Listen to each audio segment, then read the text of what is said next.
Now, New York City Council Minority Leader Joe Borelli.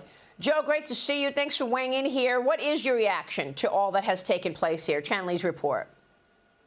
Look, it's a very sad day for New York. We had 110 mayors. Not one of those in the history of our city has managed to get himself indicted while he's in office. That's going back through Tammany Hall, through Boss Tweed, all the gangsters of the 1920s and 30s. And yet they chose to indict Eric Adams for crimes, the majority of which actually occurred before he was mayor of the city of New York. So it is troubling.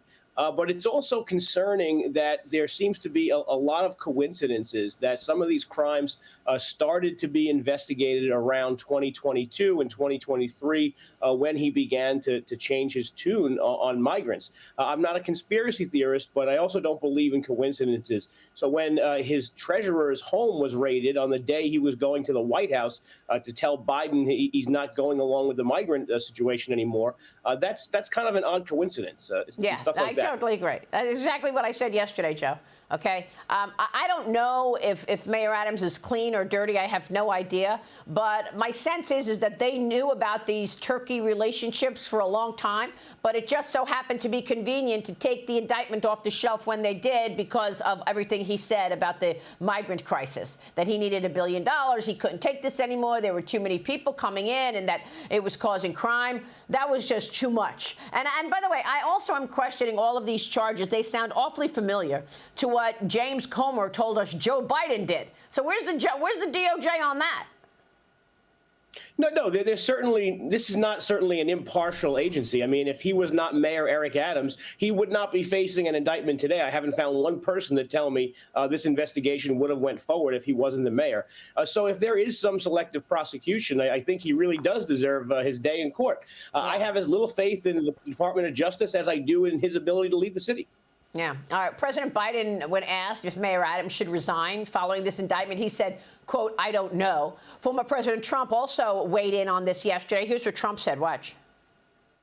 I watched about a year ago when he talked about how the illegal migrants are hurting our city and the federal government should pay us and we shouldn't have to take them. And I said, you know what? He'll be indicted within a year. And I was exactly right. Because that's what we have. We have people that use the Justice Department and the FBI at levels that have never been seen before. Yeah, so there you go, Joe. A lot of people see this the way you see it and the way I remarked about it yesterday.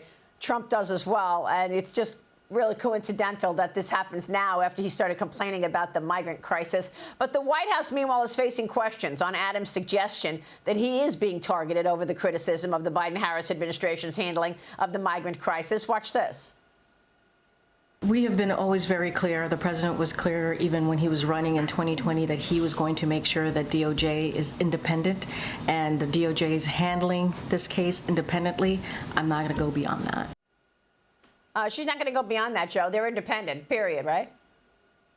Look, the problem for them is that this is too cute just by a hair. I mean, going to the police commissioner's house 7 days after the guy gets hired, after he has an exemplary career with the FBI, to find documents from 20 years ago that he could have just handed in to them if they contacted his attorney. I mean, that's the kind of stuff that raises Trump's eyebrows. And as a Republican, we can't just assume that, you know, the DOJ is a partial arbiter of justice only when it's one of our people that's getting the target, or only when it's one of our people that's being investigated. I think this is a problem agency, and maybe Eric Adams is completely guilty, but that still doesn't exonerate the DOJ from having or not acting in impartial manners. Right, exactly. Now, if Adams, let's look forward. If Adams does step down, next in line for mayor is the lefty Democrat, New York City public advocate, Jumaane Williams. He's a self-described activist politician, is often critical of the police. Sources told me former New York Governor Andrew Cuomo will run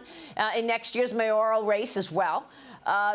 Seeing charges against Adams as a green light to get into the race. But, you know, Andrew Cuomo has been thinking about running for mayor for a long time. He's likely going to be one of the major contenders, Joe. And you've also told the New York Post that you would consider running in the race only if Adams steps down voluntarily. So are you getting ready to run? Yeah, so if Adams steps down voluntarily, it triggers a special election, a nonpartisan election where a Republican actually has a decent shot of getting enough votes to win. So we'll certainly consider that, and I'll probably run, mostly because look at who our other best and brightest are. I mean, it's tough to imagine Jumaane Williams being the mayor. He's someone who's a radical, a far leftist. Although he only becomes acting mayor for 90 days, he could still run beyond that. And then you have Andrew Cuomo. How is it helping the public trust by asking a corrupt mayor to resign and at the same time taking a scandal-scarred governor who had to resign, whose own administration had corruption convictions, et cetera? How does it help build public trust to have that person run for mayor again? Well, look, New York City is a mess, okay? I can tell you that for sure. I mean, not just the traffic, but the crime, the migrant crisis. It's unbelievable. So the city certainly needs help. We'll be watching all of that. Joe, come back and give us an update when you make a decision on whether or not you're going to enter this race. Great to see you. Thank you. Joe Borelli joining us. Stay with us. We'll be right back.